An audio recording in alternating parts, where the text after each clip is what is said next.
primitive medical care of a species that had barely begun to conquer its own diseases.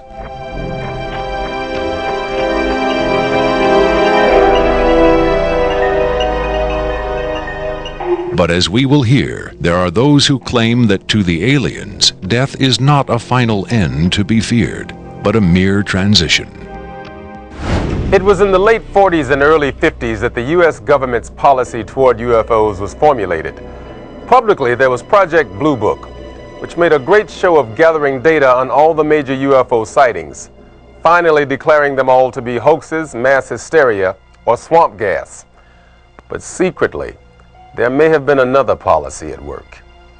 Over the years, several documents have come to light which seemingly confirm that a clandestine group, Operation majestic12 Group, aka MJ12, was formed by special classified presidential order on September 24, 1947, for the express purpose of gathering information on UFOs and extraterrestrials, while at the same time keeping such information not only from unfriendly powers, but from the American public as well. If indeed Area 51 has become the nation's repository for alien technology and possibly alien visitors, then the extra-constitutional justifications for such secrecy were developed in the MJ12 Group's planning sessions.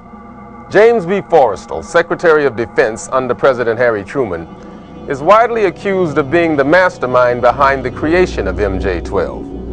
Once created, Majestic may have expanded its mandate beyond what Forrestal had intended.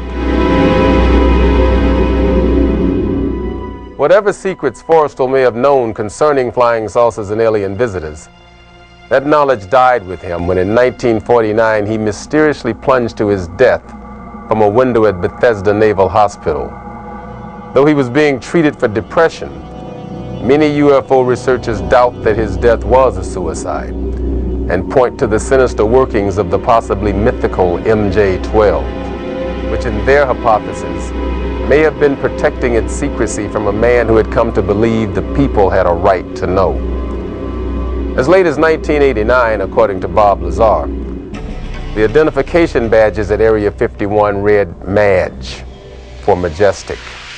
In December 1994, a document purporting to be the majestic12 Group Special Operations Manual was leaked to a noted UFO researcher.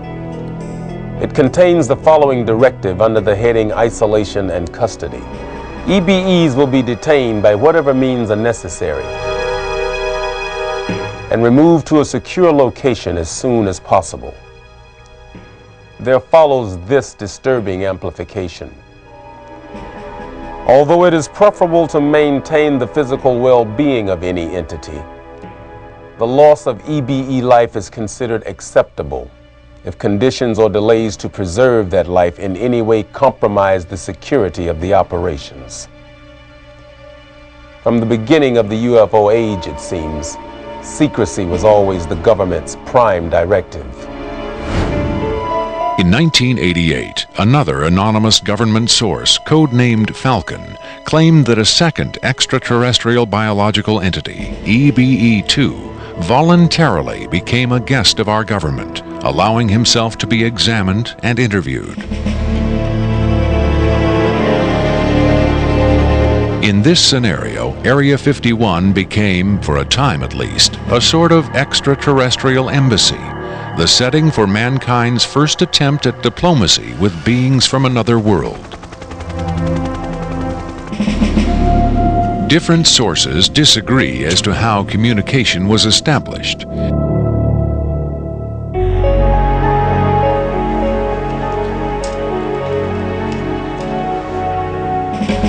There is universal agreement that the EBEs are incapable or unwilling to speak human language.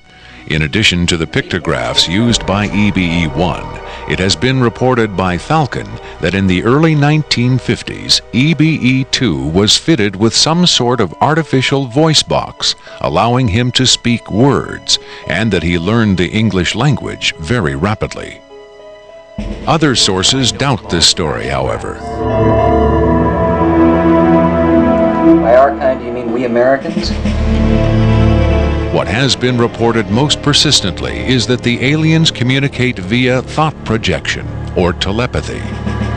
Would have been tortured, made to give up their secrets, instead of questioned in this friendly manner. We cannot be forced to communicate. Has it been tried? Not by us. We speak to who's ever willing to listen. The idea of telepathic communication with alien beings carries with it the same doubts and controversy attached to telepathy itself. Do the practitioners of this ancient art really have the ability to read minds? Or are they crafty charlatans who simply tell the listener what he or she wants to hear? If the cynics are right, then the self-proclaimed telepaths recruited by the government in the 1950s were playing an astoundingly daring hoax by claiming to speak for the mute visitors from the stars. Defenders of telepathy call this notion preposterous and point to the long history of government-funded research into mind reading as proof that their science has merit. In the last 4 decades, there have been persistent, often contradictory rumors and even eyewitness accounts of other alien visitors meeting secretly with military or government officials. But what about today? The Tester Corporation has recently come out with a model kit of Gray, the extraterrestrial life form, and a scale model of the so-called sport model, the UFO Bob Lazar says he studied at AREA51. This UFO kit has quickly become one of the most successful model kits in the history of the company.